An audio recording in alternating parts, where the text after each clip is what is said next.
How's everybody doing? We just started talking about, it's funny, like, it feels like we talk about Cosmos a lot because we just had a ThorChain presentation, and Cosmos is this like sort of network of layer ones, each which has its own identity. So like, what is Cosmos? Try and capture that a little bit. So Cosmos is a fairly old project at this point in time. We are mature in our age. We were founded in 2016. We had a fundraiser in 2017. We then spent about a year and a half sort of heads down building. We did Game of Stakes in 2019, which sort of started out the entire incentivized testnet craze that seems to have gotten far more out of hand than anyone has anticipated. In 2019, we had Mainnet for Cosmos Hub in March. Then we did Game of Zones, which was the IBC incentivized testnet in May of 2020. And then almost a year later, we launched IBC in March of 2021 on the Cosmos Hub.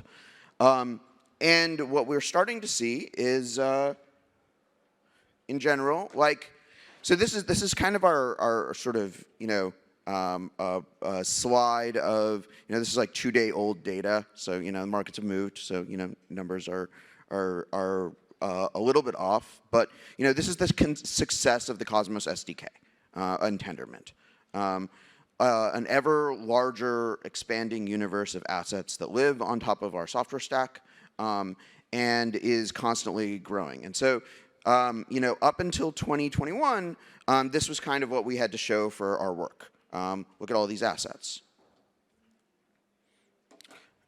But this is our IBC slide. So IBC has been sort of alive since March. So we're about 6 months in. And the numbers are very up and to the right. There are hundreds of thousands of IBC packets being sent, tens of thousands every day. Most of them are going to, the trick to any successful go-to-market in the blockchain space is you got to get a good farm going. And Osmosis is a really great farm. It's a farm that you need to use IBC in order to participate in. And so every single day, people are moving tokens back and forth. Osmosis is also a DEX. And so we have a thriving IBC ecosystem. These transaction numbers continue to be moving in positive rate, and given recent price action in the Cosmos ecosystem, it's been really nice to see how much that has translated into increased usage of our sort of nascent DEX ecosystem. I think one of the other things that has been a really big success for Cosmos is that we have a really great wallet. So Kepler is the dominant wallet for IBC. It crossed 100,000 users, and it is doing great. I really encourage anyone to sort of try out the Cosmos ecosystem, install Kepler, use Osmosis, trade on the DEX, earn your Osmo rewards. If you held Atoms early in 2021, you probably have unclaimed Osmo airdrop rewards, so you might want to check that out just as an ongoing pitch for trying out the nascent CosmoFi ecosystem.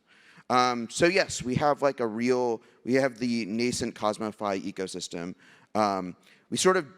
These are the current set of IBC enabled DEXs. We have a variety of different DEX models. We have some early ETH bridges. But in the next few months, the number of different CosmosFi applications is set to explode as people like our friends at ThorChain add IBC support. So what's next? So we spent a lot of, we put a lot of energy into sort of getting this IBC infrastructure up and running, getting the Cosmos SDK up and running. And now what we're doing is sort of able to focus more on interchain composability, performance of the Cosmos stack, and usability improvements. So with cross-chain composability, and this slide didn't get fixed, so it's all good.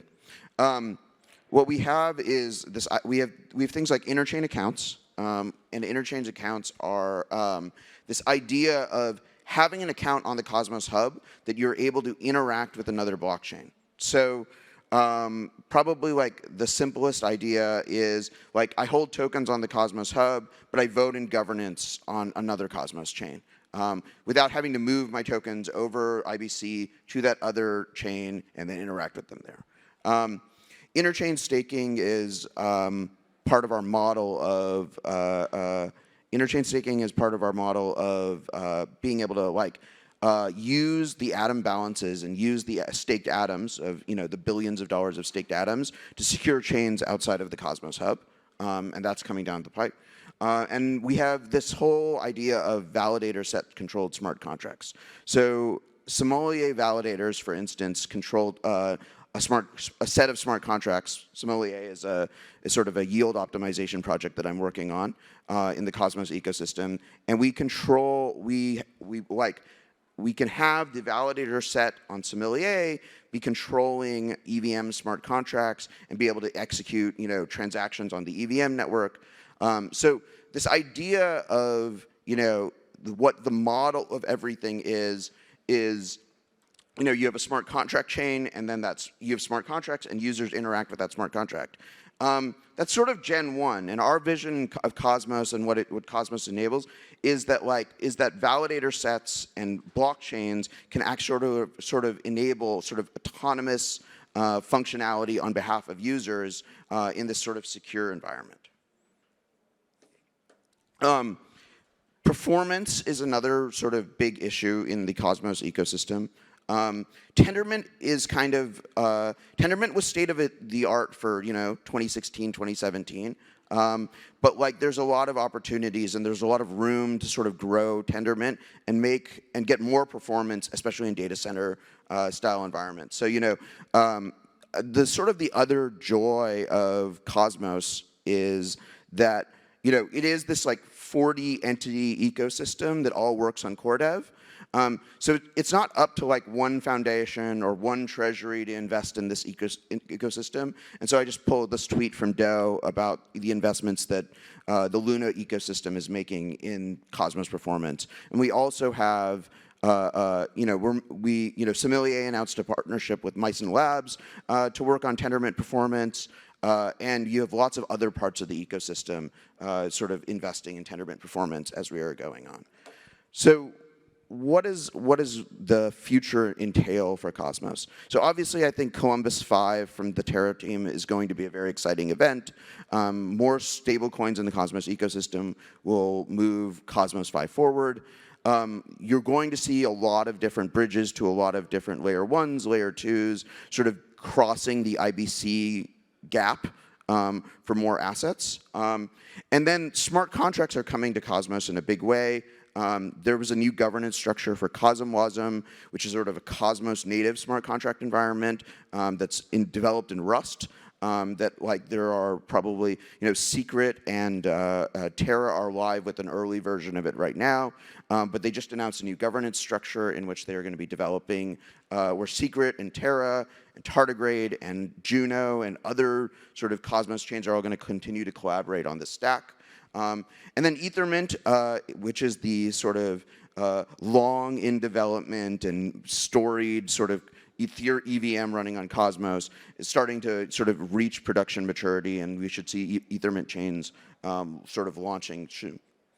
So Cosmos.network is sort of the entry point into our ecosystem, but there are many, and we are continuing to expand and grow. And so I'd be happy to take questions. My first question would be the concept of credible neutrality. I think that's something that gets thrown around a lot. I was wondering if you could expand on what that looks like in practice and how it's something that you maintain and cultivate in your ecosystem. Absolutely. So credible neutrality has been a sort of a very heated debate in the Cosmos ecosystem. And what is credible neutrality? I've started to like sort of understand it in a little bit of a different way over the last few months. I'm going to try and articulate it, which is what you want in the, every DeFi application's go-to-market system process is sort of this, has a lot of nuance to it. Whether or not you do a fair launch, how do you do liquidity mining, all of these things.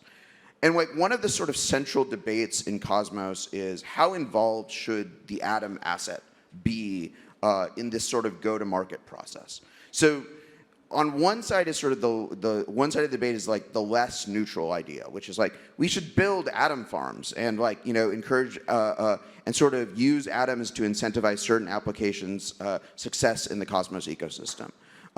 The other sort of more neutral approach is we should Atoms should remain a relatively neutral sort of liquidity onboarding asset and security asset and collateral asset in the ecosystem.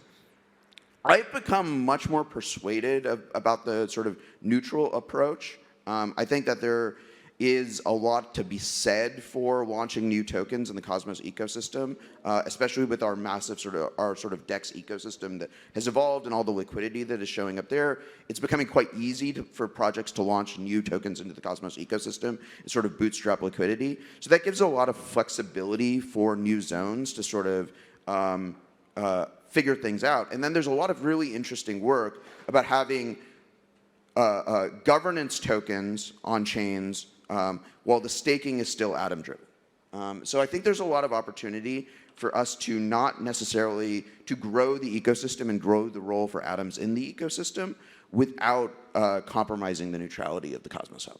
Yeah, that makes sense. My second question would be similar, but with shared security. And is that something that you're seeing a lot of demand for projects? It's still kind of a conceptual thing, but I'm wondering if you've seen that in practice. Do you think there is a lot of demand around that? So one of the questions has been, one of the reasons why Cosmos didn't focus on shared security initially is it was actually made a lot more sense to us that like access to this ecosystem should be free. Like it should be free, it should be permissionless. Like anyone should be able to build an IBC chain. What I think is unique about IBC's interoperability is that. So we never wanted to like say, you must buy security from the Atom ecosystem before you can interoperate. It was much more important to say, anyone can interoperate with the Atom ecosystem. But now we want to offer this security offering on top of it.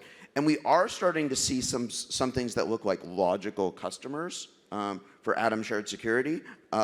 It's a little bit TBD, you just never know in this sort of, in the DAO to DAO business model of, which is like, I guess, an emerging sector. It's like of DAO to DAO business.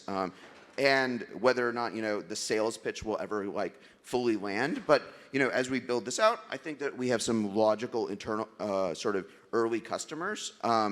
And, one of the things that I guess is the way I think about shared security is that for certain projects, what you want to do is you want to credibly communicate that you've sort of like made certain possible sets of rug pulls impossible. And by getting the Atom validator set involved, a certain set of rug pulls suddenly becomes impossible because that validator set is not going to go along with sort of stealing all of the funds over an IBC channel, for instance. Interesting.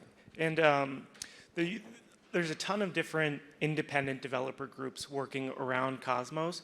I'm curious how that looks in logistics, just kind of a coordination issue, how you're able to create this kind of functioning thing where you're working in parallel in many cases, or.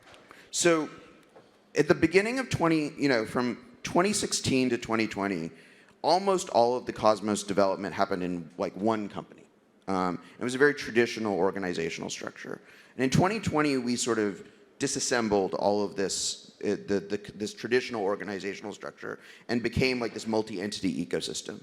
And even though we did all of that, we shipped IBC, like we have had a successful IBC go-to-market, and we've really demonstrated that this can work. And it's just becoming increasingly familiar in our ecosystem. There are a lot of meetings. At the end of the day, there's a lot of meetings, there's a lot of negotiating, there's a lot of arguing about airdrops and token allocations and all of this stuff. But like, that seems great. It certainly makes Cosmos sort of, the other aspect of it that is, I think, underappreciated is the extent to which it makes Cosmos very resilient against sort of any sort of idiosyncratic organizational failure. You know, like various bad things can happen to all kinds of different organizations in Cosmos, you know, up until like, you know, the company bus drives off a cliff, and Cosmos will survive because the development process is so distributed and so open to new entrants. Yeah, totally. That's about it on the question side from my end. Cool. Yeah. Thank you very much. Awesome.